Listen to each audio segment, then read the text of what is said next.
In this slideshow, we will cover the revival of political parties. Though elections became more candidate-centered over time, partisanship has endured.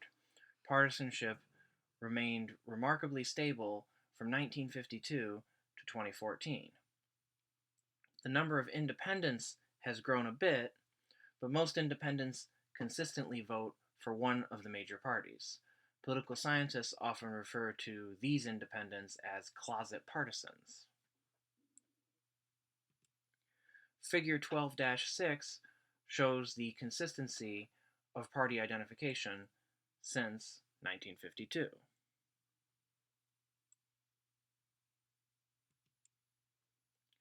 Though Americans don't like parties, they use them as a shorthand cue to get information and to make vote choices.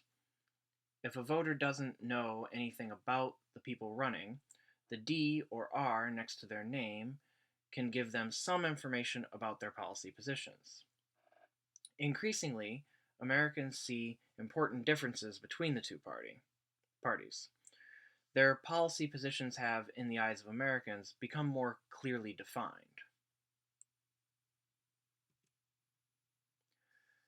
Some parts of the New Deal coalition still remain. For example, low-income voters are still more likely to vote Democrat than Republican.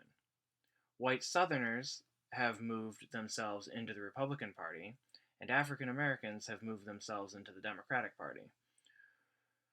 Men have become more Republican over time, but women have not. This has created a gender gap.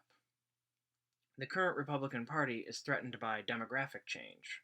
Their coalition consists of male, older, religiously active, and socially conservative voters, all of which are shrinking parts of the electorate.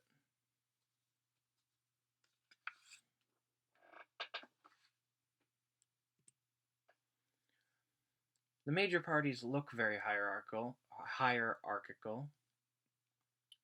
but they are actually dispersed.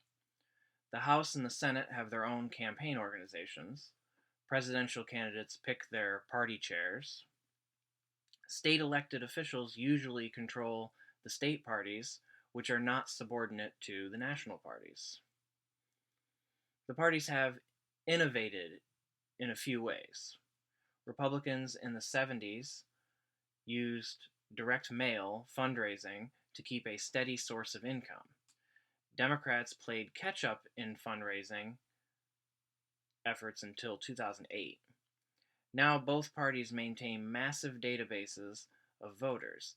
Outside groups also organize campaigns and spend a lot of money on elections.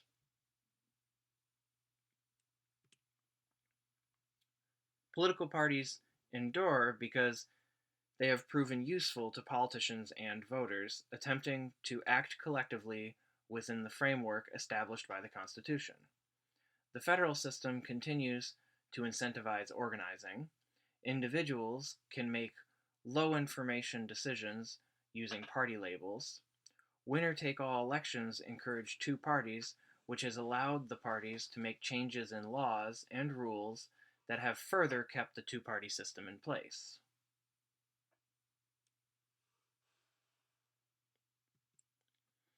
So this week, in the first presentation and this presentation, we covered political parties.